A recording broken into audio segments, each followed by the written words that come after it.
दोस्तों भगोड़ी के लिए बड़े बड़े विस्फोट करने वाली हूँ आज मैं इस वीडियो में। और सबसे पहले मैं आज कुछ बहनों के नाम लेना चाहती हूँ। मेरे पूरी दुनिया से जिन बहनों ने मुझे जो उंगली उठाई गई थी, मुझे जो गंदा बोला गया था, उसके लिए जिन्होंने खड़े उठकर जवाब दिया, उन सब का मैं हाथ जोड़ के रिक्वेस्ट करती हूँ। सबसे पहले सुमन दी ने एक वीडियो बनाया था, मेरे लिए जो सवाल उठाए गए थे कुरकुरा बेचने वाली, राशन की दुकान वाली, उस पर सुमन दी सबसे पहले आई थी, तो दी का धन्यवाद। हमारी सरिता कटहत सिस्टर, उन्होंने खुलकर विरोध किया था। हमारी पद्मा बहन ऑस्ट्रेलिया से, उन्होंने खुलकर विरोध और साथ में मेरी तारीफ भी की थी कि किस तरीके से मैं सोशल फील्ड के साथ साथ अपने घर गृहस्थी संभालने के साथ साथ एक वर्कर भी हूँ, मतलब मैं बिजनेस भी करती हूँ। तो उसके लिए पद्मा बहन को भी बहुत बहुत धन्यवाद। और मेरी कमेंट में बहुत सारे भारत के मेरे भाई बहन हैं, मैं उन भाई बहनों का नाम लेके बाकी और को नहीं करना चाहती, क्योंकि मैं भूल जाती हूँ ना। इतने सारे लोग मुझसे जुड़े हैं पूरी दुनिया से, उन सब का नाम मुझे याद नहीं रह पाएगा, इसलिए मैं उन सब का जो कमेंट्स में जिन्होंने विरोध किया इस गलत चीज़ का, उनके लिए थैंक यू।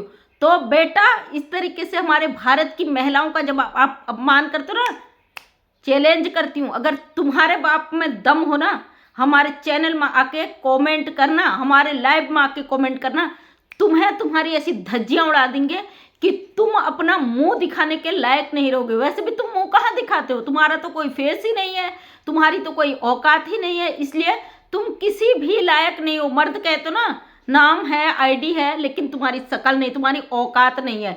भारत की जो महिलाएं हैं वो खुलकर आती हैं।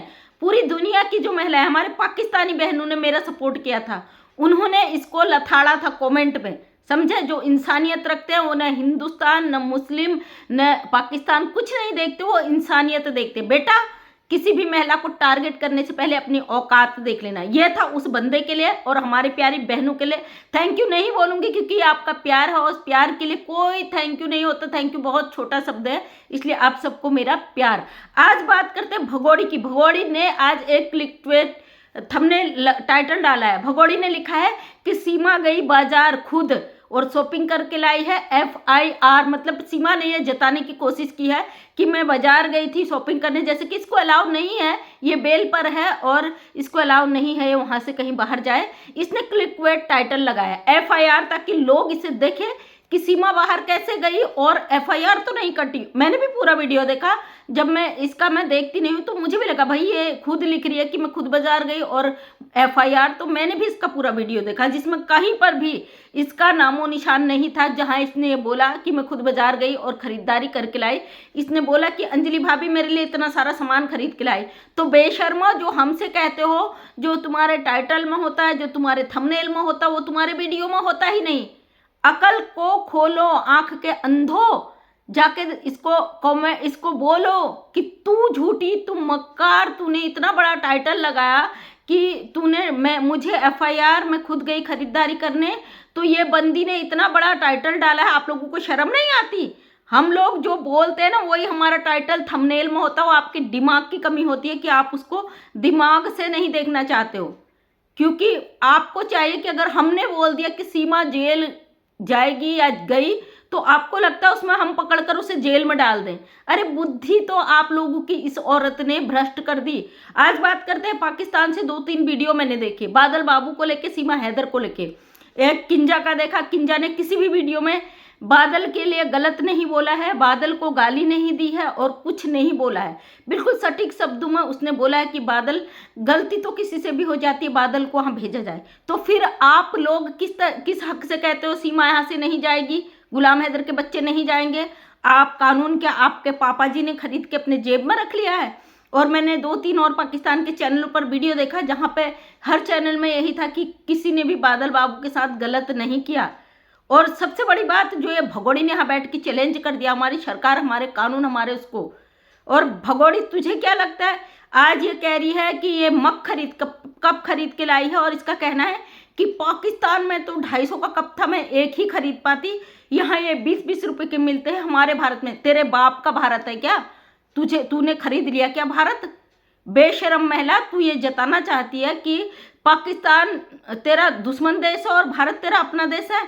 चिंता ना कर, तुझे वहीं डिपोर्ट किया जाएगा। और इंतजार कर उस दिन का। तुझे लगता है तेरे इस तरीके से भौंकने से यहाँ पे भारत सरकार खुश हो जाएगी कि तू पाकिस्तान की बुराई कर रही? तो तुझसे नीच गलीच औरत दुनिया में नहीं है, क्योंकि हमारी सरकार इतनी बेवकूफ़ नहीं है।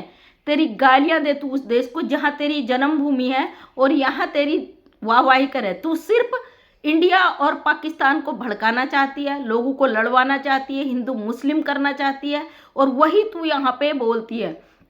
तो मैं भारत सरकार से यही रिक्वेस्ट करती हूँ, इस नीच गलीच औरत को जल्द से जल्द सलाखों के पीछे डाला जाए। इसके साथ वो अंजलि जो आजकल हद से ज़्यादा अश्लील हरकत कर रही है। और दोस्तों मैं खास बात तो बताना भूल ही गई, इसके घर में रोज आते हैं शराबी नशेड़ी, ये जो मर्जी चाहे इसके घर में करते हैं। इसका सबूत आपने अगर इसका वीडियो देखा होगा तो आपको मिल गया होगा, क्योंकि अंजलि है बेवकूफ़ निहायती नंबर 1 की, भगोड़ी है, शातिर, ये पूरी तरीके से ट्रेंड है। इसको पता था किस तरीके से भारत में एंट्री करना है। इसने नए नए लड़कों को ये रास्ता दिखाया, भाई इस तरीके से आप भारत में एंटर करो। अंजलि है निहायती बेवकूफ़। ये कांच के गिलास लाए हैं और वो ग्लास लाने के बाद अंजलि गलती तो ऐसा कर ही देती है, आपको पता है ना। वो लोगों को इसकी छोटी छोटी बारीकियां पकड़ लेते लोग, हम जैसे लोग बैठे ना इसकी धुलाई करने के लिए, तो इसकी हर हरकत पे हमारी नज़र रहती है, पैनी नज़र। तो अंजलि जैसे ही गिलास लाती है तो भगोड़ी कहती है देखिए इतने हमारे यहाँ आने जाने वाले लोग मेहमान आते, तो अंजलि उन गिलासों को उठाती चेस करती है। तो इसका मतलब आप समझते हैं चेस का। यहाँ पे हमारे उत्तराखंड में अगर 2 शराबी बैठते हैं और वो ड्रिंक करते हैं तो गिलासों को लेके चेस करते हैं। कोई महिला या कोई चाय के गिलास, पानी के गिलास, उससे चेस नहीं होता। तो ये अंजलि ने बता दिया भैया ये शराबियों के लिए। एक्चुअल में जो कांच के गिलास होते हैं वो शराबी लोगों के लिए होते हैं, उसमें जो ड्रिंक करने वाले होते हैं, नशेड़ी, गंजेड़ी, भंगेड़ी, वो लोग इस्तेमाल करते हैं। और इनका कहना है ऐसे गिलास हमारे यहाँ आते रहते हैं कि बच्चे फोड़ देते बार बार, और आने वालों की भीड़ ज़्यादा लग जाती तो ग्लास कम पड़ जाते हैं।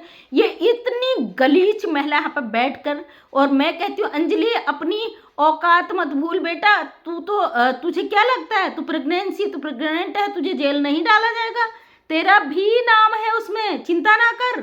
जो तू भै भै भै भै भौंक रही ना, चिंता ना कर, जानती हूँ बहुत भोली है तू, बेवकूफ़ है, पैसे का तेरे आंख में पट्टी बंध चुका है, लेकिन इसका मतलब ये नहीं है कि तू बच जाएगी। अब नेत्रपाल का पूरा खानदान गायब है, अंजलि को आगे कर दिया, क्योंकि ब्लॉग बनाने के लिए इनके पास कोई रास्ता नहीं है। जो लोग कहते हैं हमसे तुम झूठ बोलते हो, गलत बोलते हो, बेटा जरा इसकी वीडियो में जाके टाइटल देख लेना आज, तब हमें कमेंट करना कि झूठ बोलते हो। इसने फेक टाइटल लगाया है कि मैं बाजार खुद गई और FIR, ताकि पब्लिक इसे देखे। इस औरत को पब्लिसिटी चाहिए, इसका देश इसे लात मारे, इसे भारत लात मारे, इसके सर में रोज थूके, रोज जलील करे, रोज इसके मुंह में कालिक पोते, इसको फर्क नहीं पड़ता।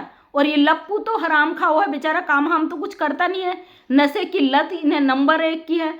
तो ये क्या करेंगे, इसे नचवा कर इससे कमाई करवाएंगे। ये कहती है ना 8 महीने की प्रेग्नेंट हूँ, तमाम कपड़े खरीद रही है। अच्छा मुझे हिंदुस्तानी जो सनातनी या हिंदू धर्म से हम वो लोग मुझे कमेंट करना, हमारे यहाँ अगर कोई औरत प्रेग्नेंट होती है तो 4 महीने के बाद से मंदिरों में भी नहीं जाती है और कहीं पूजा पाठ भी नहीं करती है, दूर से देखती है। और अगर वो प्रेग्नेंट होती है तो वो कोई ख़रीदारी नहीं करती हैं, कुछ नहीं करती है। भगोड़ी जब से कहती है मैं प्रेग्नेंट हूँ, ये लगातार नए कपड़े खरीदती है। आज भी सूट लाई है, लेस लाई है, और उसमें ये कहती है कि मैं फ्रॉक सिलवाऊंगी। तो किसके घर में प्रेग्नेंट लेडीज कपड़े नए सिलवाती भाई? अगर है तो वैसे तो ये सिलिकॉन का पेट लगाया हुआ सबको पता चल चुका है, क्योंकि भाई हम यकीन नहीं करेंगे प्रेग्नेंट है, इसका पेट 2 ही दिन में बिल्कुल पिचक जाता, फिर बाहर आ जाता, कभी कम हो जाता, कभी बाकी हो जाता है। मतलब ये औरत की हद है, हद। मैंने कई चैनलों पे देखा है जिसमें उन्होंने 1 साल पहले का भी इसका पेट लगाया हुआ है, जो अभी है उससे भी बड़ा इसका पेट है, फिर इसका डाउन चला जाता। मतलब ये पब्लिक को बेवकूफ़ बना के, लोगों को लड़वा के, भड़का के, भारत में इतनी ज़्यादा भड़काऊ चीज़ें कर चुकी है, इस औरत को बर्दाश्त कैसे किया जा रहा है? अब कई पाकिस्तान के भाई बहन कह रहे हैं कि भारत में पता नहीं इसको कैसे सर पे बिठाया। तो मैं बता दूं, भारत पे कोई सरकार ने इसे सर पे नहीं बिठाया है, कोई कानून ने इसे सर पे नहीं बिठाया है। जो इसके कुछ चंद चाटुकार है, कुछ वकील जो इसका गैंग बनाया हुआ है ना, जो इससे ऐंठ रहा है पैसा, वही इसके सर पर हैं। अगर किसी को ये लगता है कि इस तरीके की गंद टीम तैयार करके ये कानून को धोखा देगी, बिल्कुल भी नहीं। इंटरनेशनल मामला है, इसको जेल जाना ही जाना है। और इसके पिछवाड़े में जो डंडे पड़ने वाले ना, उसका आप अंदाज़ा भी नहीं लगा सकते। ओए जो यहाँ पे बैठ के भाषण देते हो ना दूसरे के चैनलों पे, चैलेंज कर रही हो, अगर तुम्हारे बाप में दम हो ना तो कोर्ट में जाके करना, अगर तुम्हारे बाप में दम हो हमारे चैनलों पर आके हमारी बुराई करना, दूसरे के चैनलों में बैठ के जो तुम गंद मचाते हो। इतनी बात जरूर है, मैं जहाँ पे गुलाम हैदर के बच्चों की बात होती है, जहाँ सच हक की बात होती है, वहाँ पे मैं जाती हूँ, वहाँ पे मैं कमेंट भी करती हूँ, अपनी बात भी रखती हूँ। जब मुझे पता चलता है उस चैनल से गंदगी की शुरुआत हो रही है तो मैं उस चैनल को अनसब्सक्राइब करके ब्लॉक करके बंद कर देती हूँ। मेरा उससे कोई लेना देना नहीं, मैं देखती भी नहीं हूँ। इसलिए अगर तुम्हें मेरे बारे में कुछ कहना है मेरी लाइव में आके कमेंट करना, समझे, और फिर मैं तुम्हें ऐसा जवाब दूंगी, तुम सोशल मीडिया से तो दूर, दुनिया से ही दूर चले जाओगे बेटा। इसलिए अपनी औकात, अपनी लिमिट, अपने दायरे में रह के बात करना कि तुम बात किससे कर रहे हो। हम वो महिलाएं हैं, अगर हद में उतर जाते तो फिर हद नहीं देखते, तुम्हारी हदें पार कर देते, हिम्मत रखते हैं। सिर्फ हम यहाँ पे गाली गलौज या गंदगी नहीं फैलाना चाहते, क्योंकि सोशल प्लेटफॉर्म है, यहाँ पे हम सच हक की बात करते हैं। अगर हो औकात में तो हर किसी से कहती हूँ भैया लीगल नोटिस भेजो मुझे, अगर मैंने किसी के लिए गलत बोला है तो तुम्हें मैंने अधिकार नहीं दिया है कि अपने पैनलों पर गंदे लोगों को बैठाकर मुझे गाली गलौज या मुझे औकात की बात सिखाओ, वरना सबकी औकातें याद दिलाने की मैं हिम्मत रखती हूँ। Thank you so much. इस भगोड़ी का काला चिट्ठा अगर गिनाओ तो बहुत लंबी वीडियो हो जाएगी। अगली वीडियो में लेके आ रही हूँ नेक्स्ट इसकी धुलाई का अच्छा फार्मूला, जिससे इसके होश हवास सब उड़ जाएंगे। तो इसी तरीके के अपडेट आपको देते रहूँगी। जिन भाई बहनों ने मेरा सपोर्ट किया, जिनने गलत का विरोध किया, उनको फिर से एक बार दिल से थैंक यू। कमेंट्स में अगर रिप्लाई नहीं दे पाती उसके लिए सॉरी भी बोलती हूँ, और आप ही के लिए मैं लाइव आती हूँ क्योंकि थोड़ी बिजी रहती हूँ, बिजी शेड्यूल है भाई। एक हाउस वाइफ हूँ, मेरे बच्चे भी है, मेरा घर भी है, मेरा बिजनेस भी है, मेरा सोशल फील्ड भी है, सबको मैनेज करना एक औरत के लिए कितना मुश्किल है आप लोग समझ सकते हो। इसलिए आप सभी का बहुत सारा आभार, दिल से थैंक यू। और इसी तरीके से फिर आती हूँ नेक्स्ट वीडियो में। धन्यवाद। अगर वीडियो अच्छी लगी तो चैनल को सब्सक्राइब करें, नेक्स्ट टाइम मेरा वीडियो देखना चाहते हैं तो। थैंक यू सभी का तहे दिल से धन्यवाद।